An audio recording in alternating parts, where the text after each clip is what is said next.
खोट से तम खोट હતી જન્મો જન્મથી, જેની ભૂખ હતી જન્મો જન્મથી, એવું કંઈ પ્રાપ્ત થાય છે તો શું મળે છે?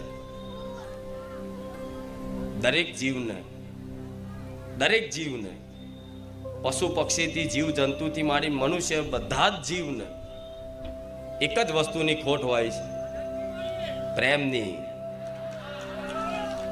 શેની ખોટ? પ્રેમની.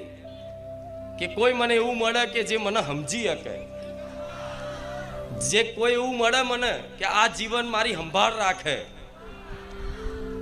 કોઈ એવું મળે મને કે જેના સહારે આખું જીવન હું ભરોસો કરીને આખું જીવન આખો બંધ કરીને જીવી નાખું. આ સંસારમાં દરેક જીવને પ્રેમની ભૂખ છે. કીડીથી લઈ અને મનુષ્ય સુધી જેટલા બી જીવ છે બધા પ્રેમના વાલના ભૂખ્યા છે. એ આ વાલ સંસારમાં નહીં મળતો ને, એટલે મારા જેવી માતાના પારે આવીને વાલ કરતા શીખ્યા છો.